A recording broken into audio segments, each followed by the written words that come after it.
Do you also think that what keeps a relationship alive, refreshes love, and leads a marriage to that coveted happy ending is really those flamboyant scenes we see in movies, expensive surprises, or romantic rituals repeated on every special occasion? Often, when we lose ourselves in the hustle and bustle of daily life, we immediately grasp at these off-the-shelf happiness recipes imported from the outside to fill the voids in our relationships. Yet, at the end of the day, we are left with a massive disappointment and that painful, unanswered question.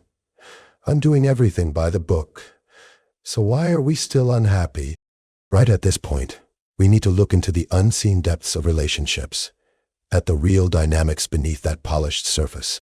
Let us set aside the fake prescriptions offered by the modern world and together discover the silent pillars upon which a happy partnership actually stands. During a long-term family counseling process in the past, a sincere and desperate confession echoing in the therapy room perfectly summarized the common dilemma of many modern couples. A client of mine looked me in the eye and said with great sadness, "I scatter the freshest rose petals on the bed for my spouse, and I organize meticulously prepared candlelit dinners every 3 days." Easier said than done during our 180th month together, meaning this period spanning over 15 years. I haven't missed a single special occasion, and I bought carefully selected gifts every time. Yet, despite all this, we are still not happy. We just can't seem to break through the cold wall between us. These words are the most concrete and shocking proof of how a relationship that looks flawless from the outside can slowly rot from within. Today, when we go online, we constantly encounter ambitious headlines on popular websites, social media platforms, or men's and women's magazines, such as The Secrets to a Happy Marriage, or the 7-15, or 20 Golden Rules of an Ideal Relationship. These sources advise us as if offering a recipe to buy flowers for our spouse, scatter rose petals on beds, have romantic candlelit dinners, or constantly go to fancy restaurants. Undoubtedly, such actions are extremely elegant, exciting, and revitalizing steps for a relationship. However, there is a very vital distinction here that is overlooked, indeed, almost glossed over. Such romantic gestures are, in essence, merely the sweet polish on a marriage that already has solid foundations, strong communication, and internal harmony. In other words, one that is already going well. No matter how brightly you paint the exterior of a building, if the foundational columns are cracking, that building is doomed to collapse at the slightest tremor. Similarly, if couples are fundamentally unhappy, if there are deep-seated, unresolved resentments, insecurities, or communication breakdowns between them, these romantic steps remain nothing more than superficial makeup. Even worse, it leads to one partner unilaterally putting in far more effort, developing high expectations, and ultimately experiencing much greater emotional burnout and disappointment when they see their efforts go unreciprocated. In this case, is there really a formula for a happy marriage? Does a happy marriage rely on mysterious codes and unattainable formulas that ordinary people cannot decipher? Should we exhaust ourselves with artificial effort every single second along this path? Or should we let everything run its natural course and wait for fate to do what is best for us? Comprehensive academic research and clinical observations in the field of couples therapy and family counseling offer us a direct comparison between troubled marriages and happy ones. One of the most prominent and striking common characteristics emerging from these studies is this: couples who can sit down with their spouses in the mundaneness of daily life, drink coffee, engage in small talk, and genuinely enjoy this shared moment have much longer-lasting relationships. And these individuals derive the highest satisfaction from their life partnership. At first glance, this might sound incredibly simple, even mundane. People usually expect complex, esoteric, or highly challenging methods to solve major problems. However, human psychology and relationship dynamics show us that the greatest miracles are hidden in the simplest habits. The ability of spouses to come together at the end of the day, remove their masks, and converse healthily and fluidly with each other without needing any defense mechanisms or fearing judgment, maximizes the probability of that marriage lasting happily and healthily for many years. Here, the defense of "but my spouse is very quiet. We can't find anything to talk about, or by nature, I am not good at making conversation" might immediately come to mind. Such approaches are definitely not insurmountable, absolute barriers. It is completely natural for some people to be more introverted and quiet, due to their innate temperament, preferring to experience their thoughts and feelings deeply in their inner world and expressing themselves less verbally. However, in a dynamic, two-person structure like marriage, stretching these rigid behavior models for the benefit of the relationship is a necessity. A person with an extremely quiet or introverted character is not expected to completely change after marriage and turn into a social butterfly or a stand-up comedian. All that is needed is for the person to open up to the outside world a bit more and make themselves visible as a manifestation of the respect and love they feel for their spouse. Even talking about a minor event experienced at work in daily life, something noticed while walking down the street, a funny story about people observed nearby, or simply a documentary watched last night is a wonderful start. The main goal here is not to hold philosophically deep, intellectual discussions, but to ensure that the emotional bridge, the thin bond of verbal dialogue, is kept continuous and alive. Another fundamental pillar of a relationship is undoubtedly intimacy and sex.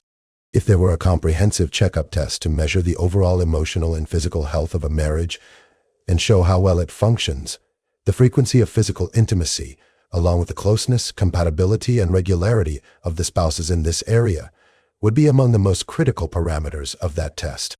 Although the absence of a mutually satisfying, safe, affectionate, and happy sexual life in a marriage may seem tolerated by couples in the short term, it will eventually surface in the long run as suppressed anger, intolerance, and serious relationship crises. In a marital relationship, physical intimacy is not just a physical union. It is also a way for two people to say to each other, when words fall short, "I am here. I desire you. I value you. I value you. I value safe with you." If there are chronic problems, coldness, or avoidance in this area, instead of ignoring it or sweeping it under the rug by saying it will get better with time, the partners must take brave steps to resolve the situation constructively. It must not be forgotten that one of the strongest mortars of happy and resilient marriages is the presence of a deep-rooted, satisfying, and affectionate sexual bond between the partners.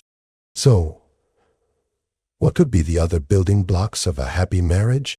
As a reflection of the individual loneliness and insecurity brought by the modern era, a tendency to have an overly clingy, codependent relationship with poorly defined boundaries is observed among today's couples. Unfortunately, we frequently encounter relationship models where couples spend every moment together in social spheres, gatherings with friends, hobbies, and even messaging at all hours of the day, a situation that one party might initially be pleased with, but which eventually leaves the other feeling severely overwhelmed and suffocated. There is a very clear truth put forward by psychological science and family systems theory.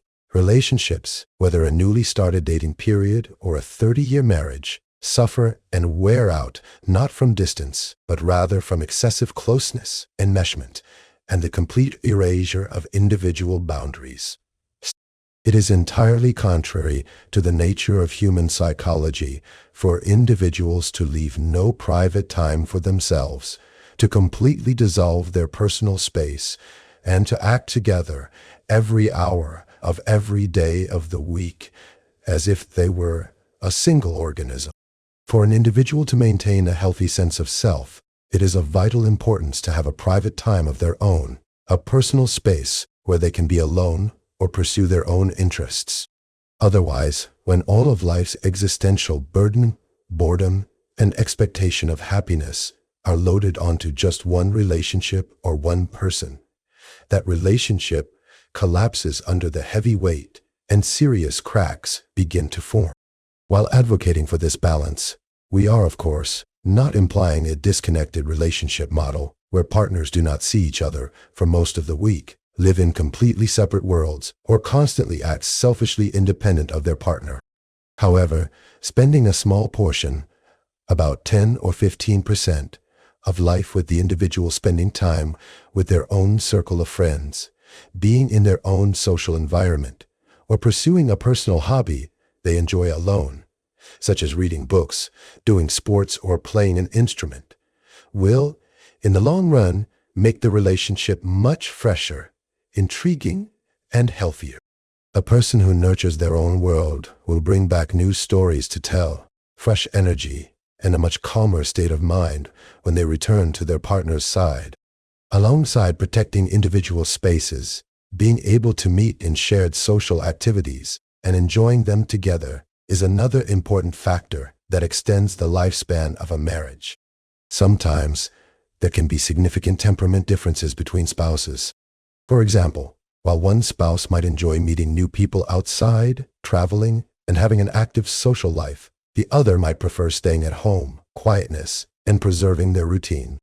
Over time, this situation is easily accepted by the parties who say, "We are just too different anyway," and it can turn into two parallel but non-touching lives, where one is entirely outside with their own friends and the other spends all their time at home in front of the television.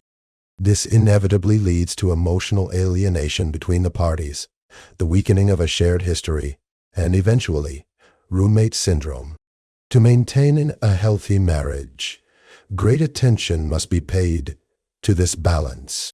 It is of critical importance for couples to be creative and make an effort to discover common ground, new activities, and shared hobbies that both parties can enjoy to a reasonable degree, even if not 100%. A short walk taken together, a shared kitchen experience, or a new skill learned together miraculously strengthens the bond between them. Another highly vital aspect that should not be ignored is knowing how to argue and being able to manage this inevitable conflict process in a healthy, constructive manner.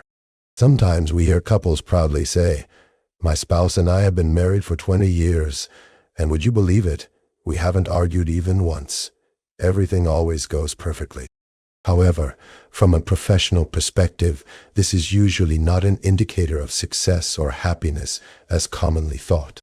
On the contrary, this situation is often associated with one or both partners excessively relinquishing their rights, feelings, and boundaries, suppressing problems, and sinking into a deep silence to avoid conflict, which experts do not find healthy at all.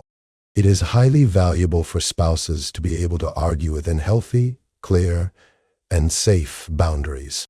Consider this. Even when sharing a roof with a roommate, or even with our own parents of our own flesh and blood, we experience occasional disagreements and friction. Thus, in a setup where two people who grew up in entirely different family cultures and have different genetic codes build a shared life, raise children, manage the same budget, and share the same home, never arguing is contrary to the natural flow of life and human nature. Therefore, being able to argue at a reasonable level within a framework of respect is actually the healthiest indicator that the individuals in that relationship are still alive, active, and feel secure. However, there is a very fine line here. If every minor disagreement immediately leads to a major outburst of anger, personal insults, humiliation, and silent treatments that last for days, then there are various serious problems regarding the method of argument and anger management. For instance, if while discussing an extremely small and resolvable issue of the day, the topic is completely derailed to constantly reheat and bring up unresolved past issues, old family feuds, or mistakes from years ago, this shows that the parties cannot carry out a constructive argument and are merely attacking to hurt each other. Arguing, when done constructively, is almost an art woven with fine details.